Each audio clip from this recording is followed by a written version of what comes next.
The most common piece of advice given for poor leg circulation after 60 is the one thing that might be holding your recovery back. Walk more. That is what almost everyone hears, and walking is good for you. So I want to be clear about that from the very start because you should keep doing it. But there is one specific thing that actually moves the blood out of your lower legs and drives it back up to your heart, and ordinary walking barely switches it on. I'm Dr. John Myers. Over the years, I have cared for a lot of people who did everything right. They walked every single day. They propped their legs up on a pillow at night.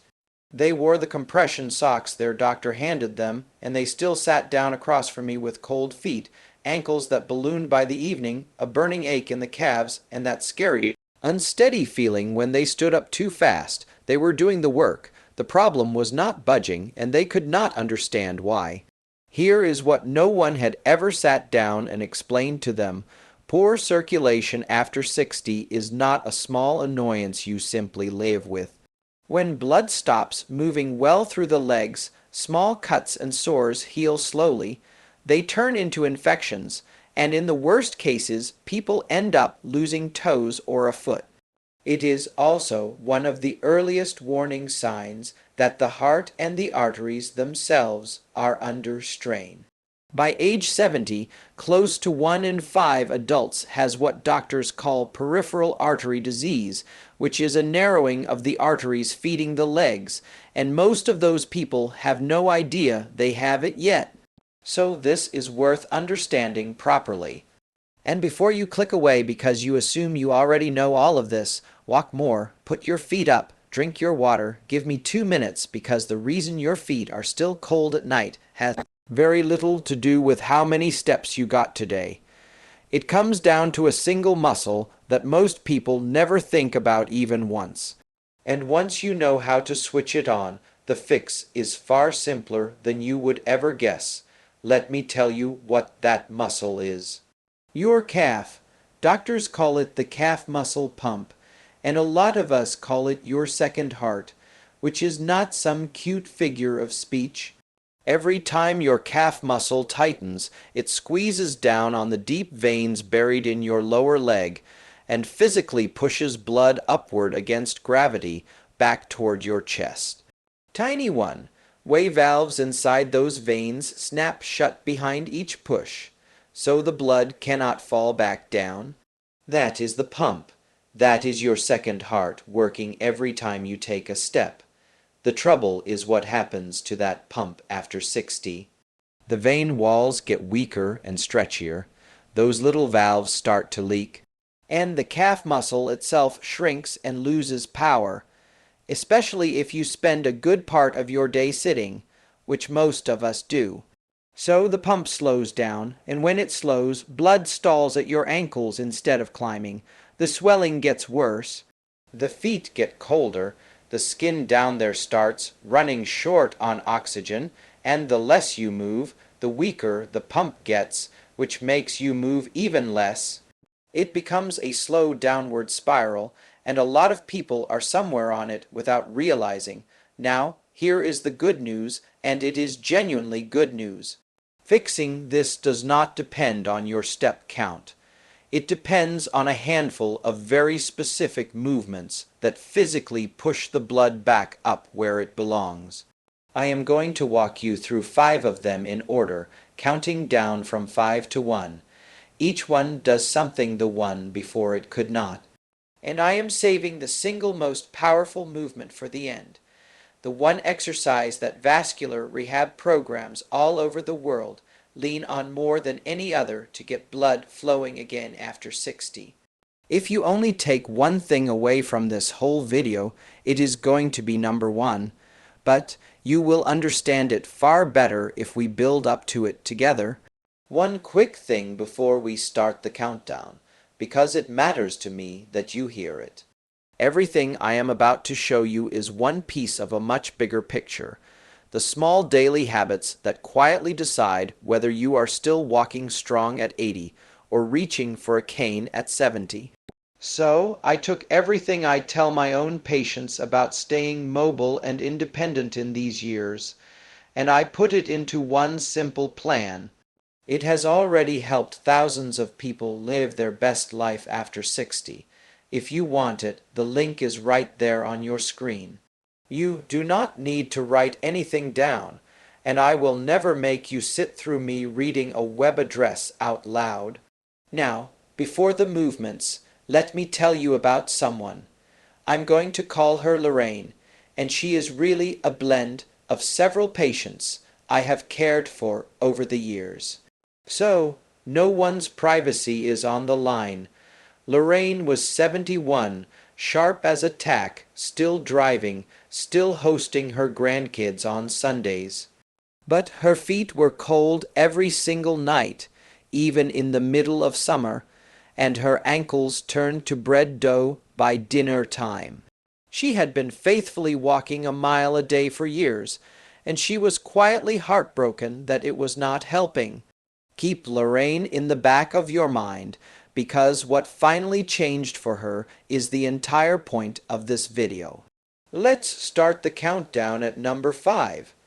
Ankle pumps. Now, this one looks almost too simple to be worth your time, and that is exactly why people wave it off and skip it. It's often the very first movement patients are given after leg surgery, before they are even allowed to stand up, precisely because it keeps the blood from pooling while they heal. The reason it works is straightforward. When you flex your foot up and then point it down, your calf contracts and relaxes, and that motion squeezes the veins and moves the blood that has been sitting stagnant around your ankles. A 2025 review in the Journal of Orthopedic Surgery and Research gathered up 16 separate randomized trials and found that simple ankle pumping improved blood flow back up the leg and brought down lower leg swelling in older adults with no standing and no walking required at all. The whole key is to do it slowly, with control, and to do it often. To do it right, sit in a chair with your feet flat on the floor. Lift your toes up toward your shins while you keep your heels planted down. Then reverse it. Press your toes down into the floor and lift your heels up the way you would ease onto a gas pedal. Slow and deliberate, that is one repetition. Aim for 20 to 30 of them 2 or 3 times a day. You can do this while you watch television, while you read, while you sit at the kitchen table waiting for the kettle. It costs you nothing but a few minutes. Think about how much time you spend sitting in the car, at meals, in your chair in the evening. All of that is time your pump is switched off and blood is settling in your feet. Ankle pumps switch it back on without you even getting up. Walking runs on momentum. You fall forward and catch yourself over and over, and honestly, your calves barely get a full squeeze out of it. Ankle pumps make the muscle genuinely contract and push. That means warmer feet, less swelling, and less pressure on those fragile veins. It is also one of the safest possible ways to begin if pain or poor balance or plain fatigue keeps you from being on your feet very long. But ankle pumps only wake the system up. The next movement goes after the bigger muscles higher up your leg. Number 4, the seated leg lift. And if you are thinking that sitting down must make this an easy one, your legs are going to tell you a very different story about 10 seconds in. When you straighten your leg out in front of you and hold it there, you fire the big muscles across the front of your thigh and the muscles at the front of your hip. Those are the exact muscles you rely on to stand up out of a chair, to climb a flight of stairs, to catch yourself when you start to go down. And when they contract, they press on the large veins running up through your thigh and help drive blood out of the leg. Regular walking barely challenges those muscles enough to slow the loss that comes with age. This matters more than most people realize, and here is the piece that makes it click. Geriatric doctors track something called gait speed, which is simply how fast you walk. They call it the sixth vital sign, right up there with your pulse and your blood pressure, because how fast you walk turns out to predict your fall risk, your independence, and even how long you are likely to live. When walking slows down, it is often one of the very first signals that the body is quietly losing ground. Strengthening the muscles that carry you is exactly how you defend that ground. So, here is how you do it. Sit up tall in a sturdy chair with your back pressed against the seat and both feet flat on the floor. Slowly lift one leg straight out in front of you, keeping the knee as straight as is comfortable for you. Hold it there for 2 seconds, then lower it back down slowly without letting the foot just flop to the floor. That is one repetition. Do 10 to 15 on one leg, then switch to the other side. The detail nearly everyone misses is the back. Keep it firmly against the chair so you cannot cheat by rocking and using momentum. That is what forces the right muscles to actually do the work, and that is where the circulation benefit comes from. As this starts to feel easy, add a little resistance. A light ankle weight or a resistance band looped around your foot.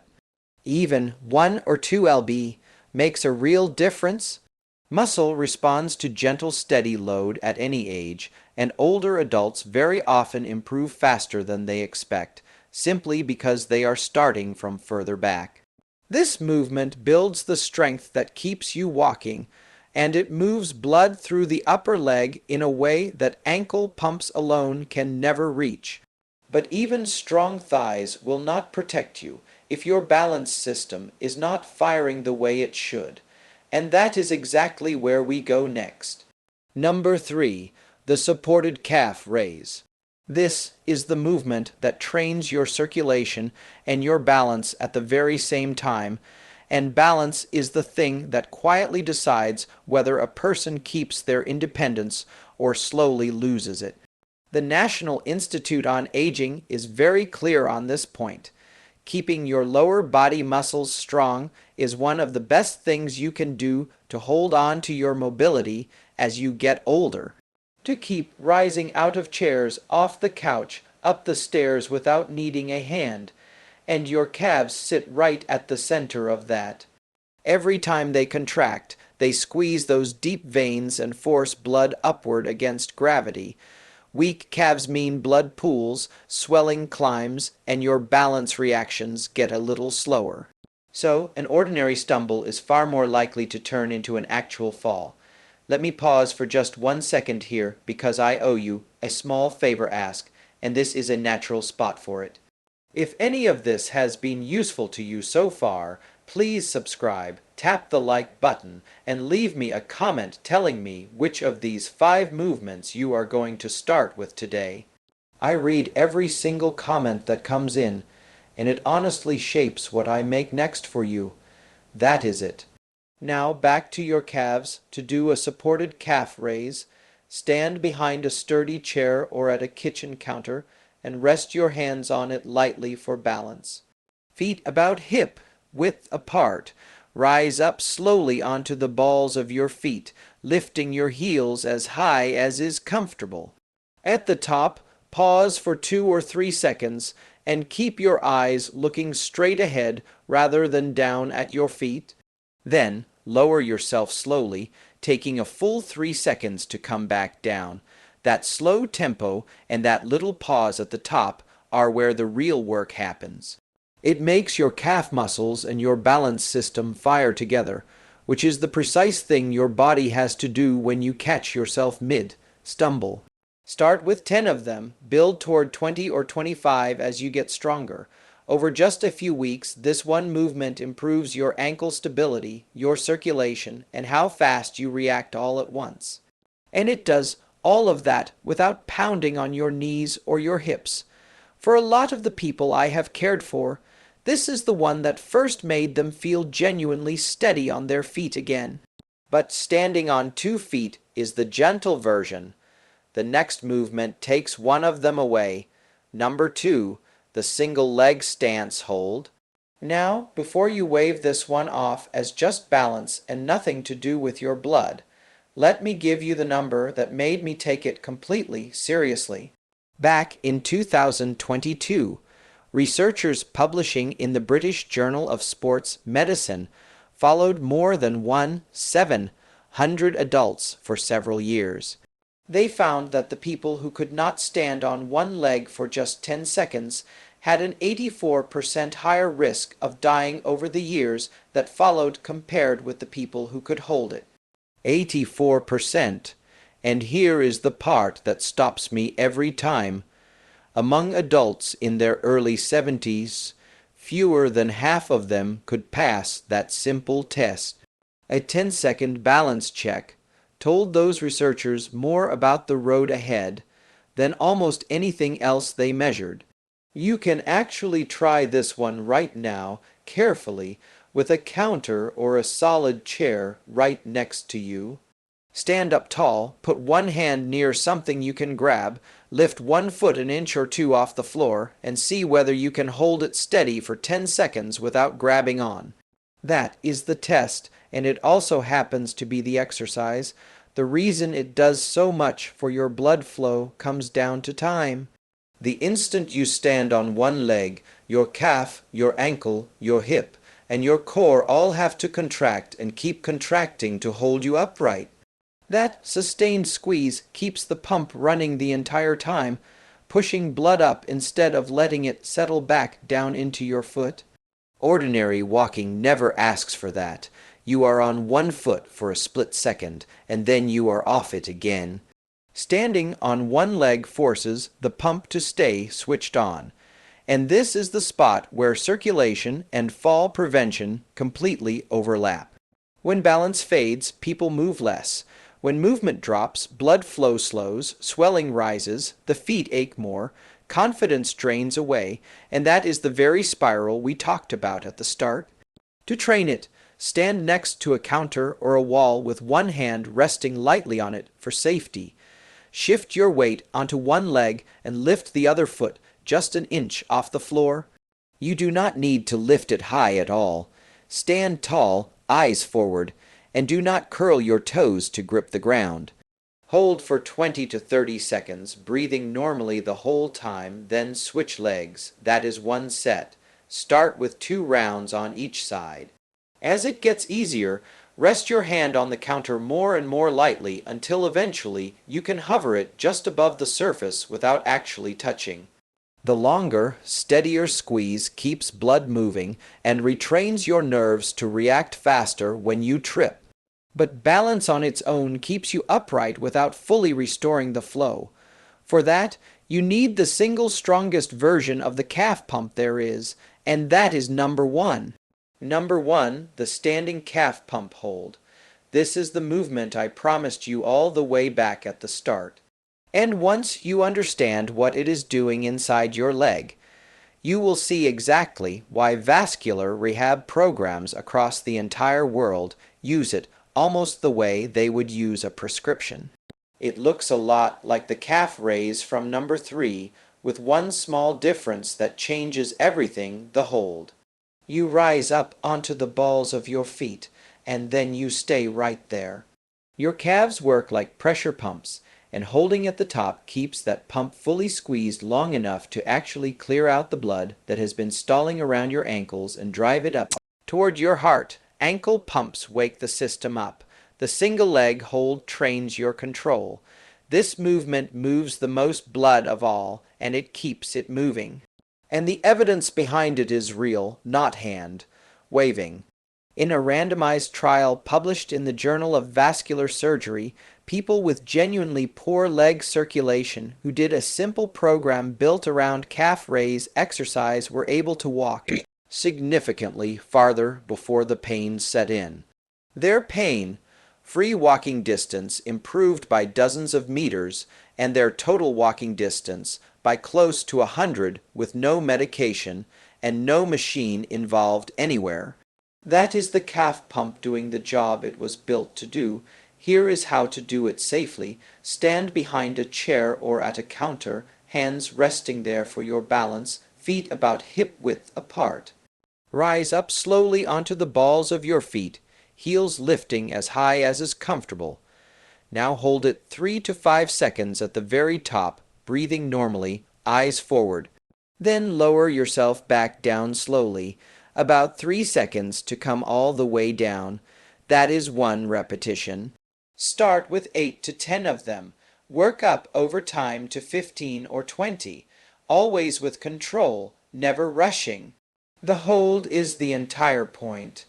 That sustained squeeze keeps the pump fully engaged, drives the blood up, brings the swelling down, and strengthens the exact muscles your body reaches for when you catch yourself.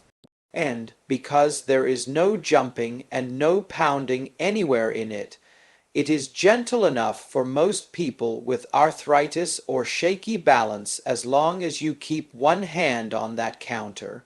So let me tell you what happened with Lorraine, because this is where all of it landed for her. I had her stop obsessing over her step count and instead do these 5 movements in order for about 12 minutes a day.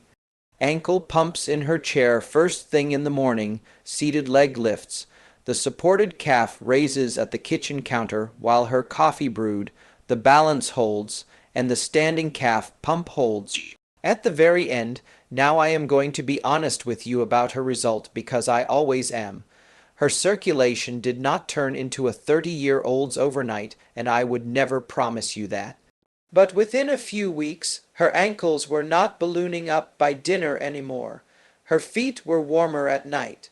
And the thing she told me she cared about the most, she stopped feeling like she might tip over when she got up off the couch.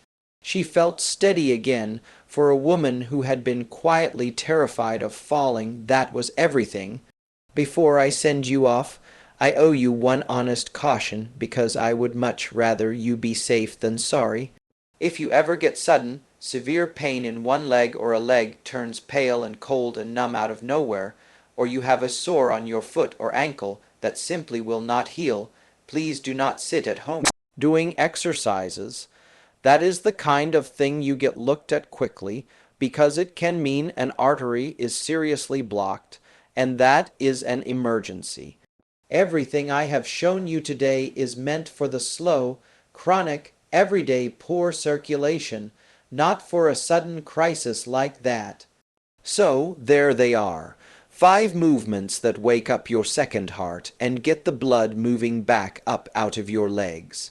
Let me give you a fast recap. Number 5, ankle pumps to wake the pump up. Number 4, seated leg lifts to move blood up through the thighs. Number 3, supported calf raises for circulation and balance together. Number 2, the single leg hold for that long steady squeeze and the balance that keeps you upright.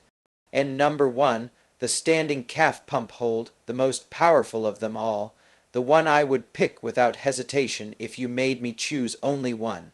Keep walking, by the way. Walking is wonderful, and I never want you to stop doing it, but walking alone leaves a real gap, and these 5 movements are what fill it. They take less than 15 minutes a day. They cost you nothing at all, and you can do every one of them at home in front of the television. Your circulation is one of the very few things about getting older where you actually get a real vote. This is how you cast it. If this helped you today, go ahead and subscribe so the next one finds its way to you. Give this video a like and tell me down in the comments which movement you are starting with first. Take good care of those legs of yours. They have carried you this far, and with just a few honest minutes a day, they will carry you a good while longer. I'm Dr. John Myers. I will see you soon.